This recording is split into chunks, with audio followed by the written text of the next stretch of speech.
Musa ﷺ was given an order by God not to accept any breast for milk. But Musa was thirsty and hungry. So the wife of Pharaoh was trying to find any suckling, what do you call it? Any woman. Any woman that can feed the baby, and he refused.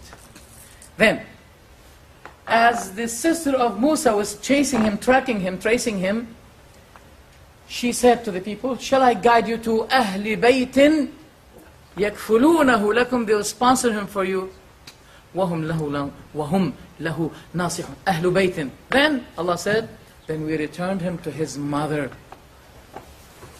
Second time, God is mentioning the word Ahlul Bayt, and a wife is concerned. Okay. The third one, the verse starts like this: وَقَرْنَ فِي بُيُوتِكُنْ, and remain in your houses. وَلَا تَبَرَّجْنَ تَبَرُّجَ الْجَاهِلِيَّةِ الْأُولَى, and do not, wear just like the ignorant way of dressing. وَأَقِمْنَا الصَّلَاةِ, and establish the prayer. وَآتِينَا الزَّكَاةِ, and pay the charity. وَأَطِعْنَا اللَّهَ وَرَسُولَهُ, and obey Allah and His Messenger. All of this in one verse. Now the verse did not finish. إِنَّمَا يُرِيدُ اللَّهُ يُذْهِبَ عَنكُمُ الرِّجْسَ أَهْلَ الْبَيْتِ. It's all in one verse.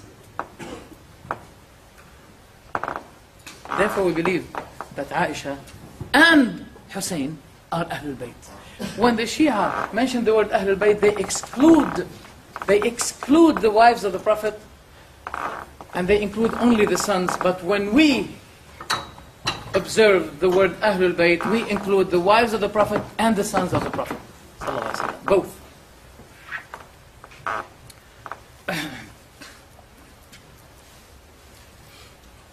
Some people say that Aisha had problems with Ali. That's not true.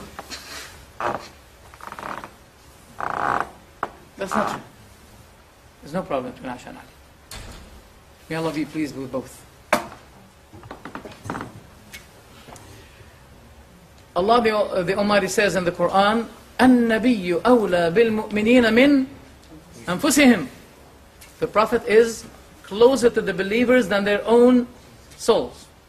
وأزواجه أمهاتهم. And the wives of the prophets are the mothers of the believers.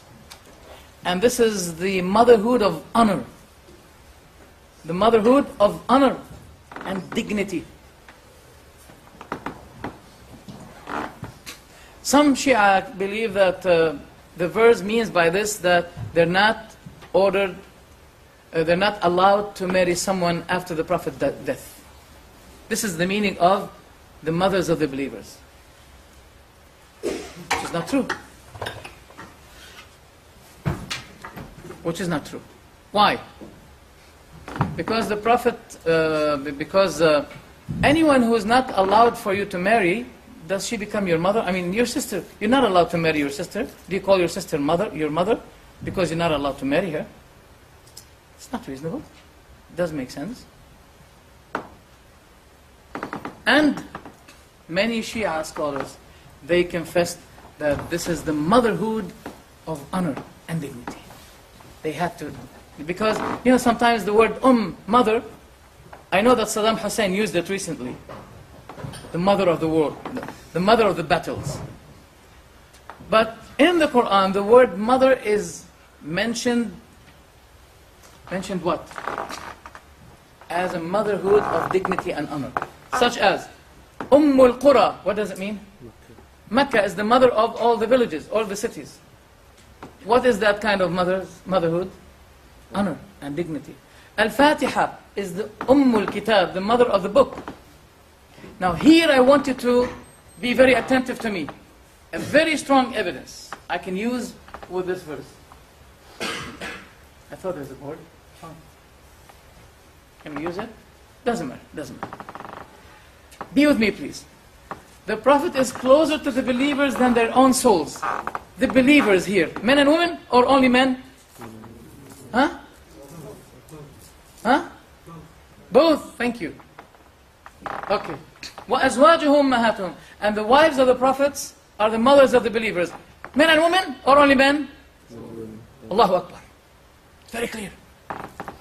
Because they say it means the men only. How come? We are still in the context. The verse says that the Prophet is closer to the believers, that means men and women, than their own souls. And the verse did not finish. وَأَزْوَاجُهُ, and his wives, أُمَّهَاتُهُم, their mothers. The wives of the prophets are their mothers. So their mothers, the mothers of who? So the subject of the potential marriage may take place, or the prohibition of marriage to take place between, that has nothing to do with it. And it's out of the context. God was not talking about whom you're allowed to marry and whom you're not allowed to marry. The subject is not about that.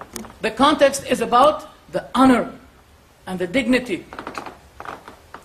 And this is very important for you to use as a big evidence against those who may say anything wrong against Aisha radiallahu anha. If someone speaks against your wife and slander your wife, you won't be accepting it. You won't like it, because it will be a slandering to yourself. And we hold this, that this is against the Prophet Muhammad ﷺ when someone slanders his wives. How much time we still have? How much time we still have?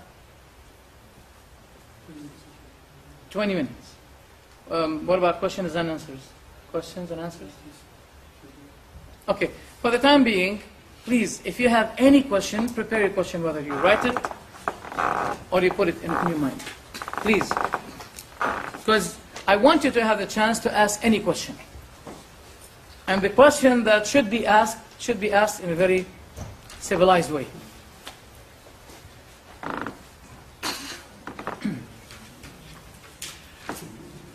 We should have a good thought in the companions of the Prophet ﷺ.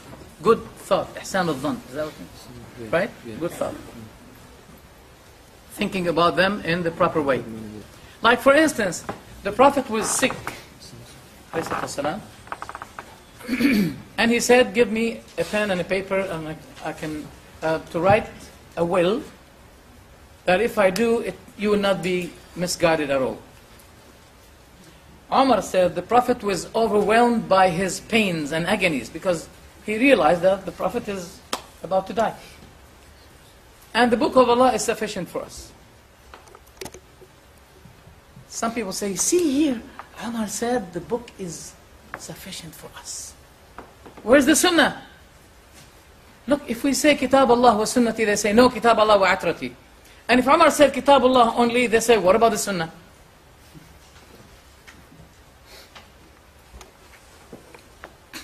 Should we be saying, for example, Umar was conspiring against the Prophet?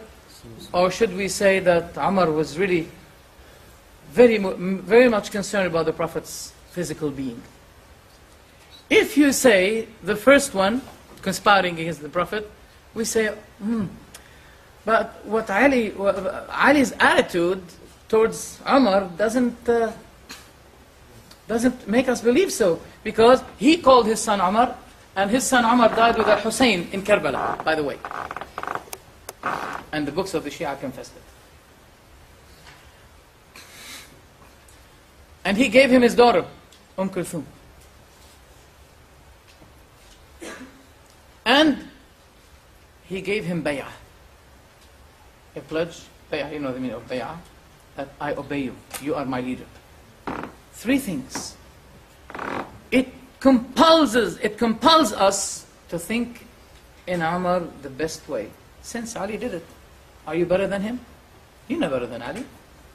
And if you follow the way of Ali, note here that the Shia always use the word Ali ma'al Quran wal Quran ma'ali. Ali is with the Quran and the Quran is with Ali. Okay, was Ali with the Quran when he gave his daughter to Umar? When he called his son Umar? They say that Umar is the son of, B-I-T-C-H. But that would be a slander against Ali, who gave him his daughter. I mean, if you know someone that he is son of, etc., would you give him your daughter? So why Ali did? They said Ali was forced. Oh, where's the evidence?